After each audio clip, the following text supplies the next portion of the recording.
राम राम जी, क्या हाल है सारे का। रियल इंडिया चैनल पर आप सारे साथियों स्वागत है। और भैया आज आपके लिए दो बड़ी भर्तियों को लेकर के अपडेट लेकर के आया हूं। तो दो अपडेट कौन कौन सी रहने वाली है। एक तो अपडेट भाई हरियाणा पुलिस भर्ती को लेकर के रहने वाली है, और दूसरी अपडेट भाई टीजीटी व पीजीटी भर्ती को लेकर के रहने वाली है साथियों। तो अपडेट जानने के लिए वीडियो को शुरू से अंत तक जरूर देखिएगा, तभी आपको जो अपडेट समझ में आ पाएगी। और साथ ही वीडियो को भी ज़्यादा से ज़्यादा साथियों तक शेयर जरूर कीजिएगा, ताकि जो सभी साथियों तक अपडेट पहुंच सके।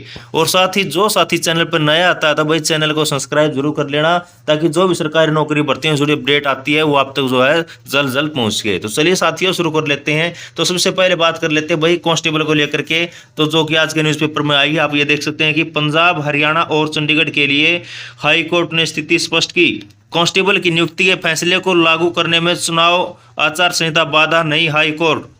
मुख्य सचिव व प्रशासक को फैसला भेजा। हाई कोर्ट ने कहा कि पंजाब व हरियाणा के मुख्य सचिवों, चंडीगढ़ के प्रशासकों फैसले की प्रति तत्काल भेजी जाए, जिससे किसी भ्रम की स्थिति पैदा न हो। और हाई कोर्ट के फैसले को लागू करना कानूनी अनिवार्यता है, जिसे अनदेखा नहीं किया जा सकता। और हाई कोर्ट का यह फैसला आगे सभी विभागों को भी भेज दिया जाए, जिससे कोई संदेह की स्थिति न रहे।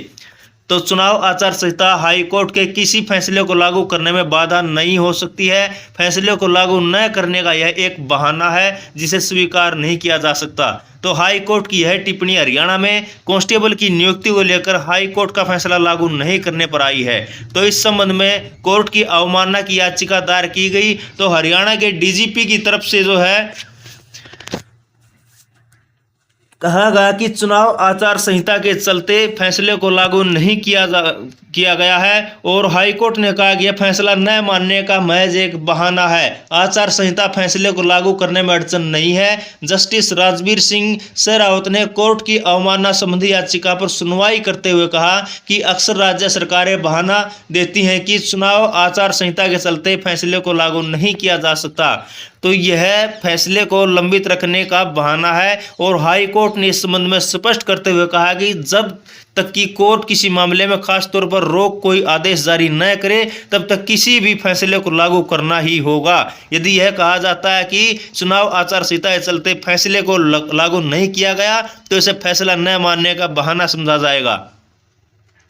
जस्टिस शेरावत ने फैसले में स्पष्ट कहा है कि चुनाव आयोग द्वारा लगाई गई चुनाव आचार संहिता हाईकोर्ट के फैसले को लागू न करने का आधार नहीं हो सकती। तो शेरावत ने कहा कि हरियाणा, पंजाब सरकार और चंडीगढ़ प्रशासन बहुत से मामलों में दलीलें दे रहे हैं कि लोक चुनाव आचार संहिता के चलते फैसले को लागू नहीं किया जा सकता। तो ऐसे में जरूरी है कि हाई कोर्ट इस स्थिति को स्पष्ट करे। और अब बात कर लेते हैं दूसरी बड़ी अपडेट की, जो कि टीजीटी व पीजीटी पदों को लेकर के है साथियों। तो नवोदय विद्यालय समिति टीजीटी और पीजीटी के 500 पद भरेगी। तो नवोदय विद्यालय समिति एनवीएस की ओर से ट्रेंड ग्रेजुएट टीचर टीजीटी और पोस्ट ग्रेजुएट टीचर पीजीटी के पदों पर कॉन्ट्रैक्ट के आधार पर भर्ती की जाएगी। इसके तहत 500 पद भरे जाएंगे। 26 अप्रैल तक आवेदन किया जा सकता है। और टीजीटी के 283 और पीजीटी के 217 पद भरे जाएंगे। Hindi, English, mathematics, science, social science, computer science, physical education, history, geography, economic, music के पदों पर भर्ती की जाएगी।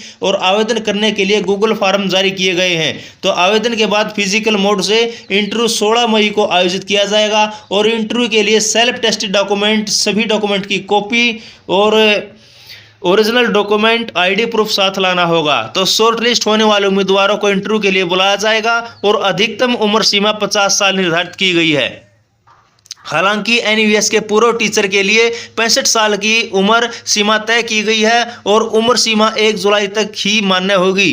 तो टीजीटी की पोस्ट के लिए उम्मीदवारों के पास संबंधित सब्जेक्ट में डिग्री, बीएड व सीटीईटी क्लियर होना जरूरी है। तो पीजीटी के लिए संबंधित सब्जेक्ट में पोस्ट ग्रेजुएशन के साथ बीएड होना जरूरी है। और एक ईमेल आईडी में से जो है सिर्फ एक ही पोस्ट के लिए आवेदन किया जा सकता है। तो टीचर के पास कंप्यूटर की जानकारी के साथ ही रीजनल लैंग्वेज की जानकारी होना भी जरूरी है। ज़्यादा जानकारी के लिए जो आप https://www.navodaya.gov.in पर जो है विजिट कर सकते हैं और फुल डिटेल दे सकते हैं। तो इस वीडियो में फिलहाल इतना ही। वीडियो अगर आपको पसंद आई हो तो वीडियो को भी ज़्यादा शेयर करें, लाइक करें, कमेंट करें। और साथ ही जो साथी चैनल पर नया आता है तो चैनल को सब्सक्राइब जरूर करें। वो अपने साथियों से जो चैनल को सब्सक्राइब जरूर करवाएं। तो फिर मिलते हैं एक नई लेटेस्ट अपडेट के साथ। इसी के साथ जय हिंद, जय भारत।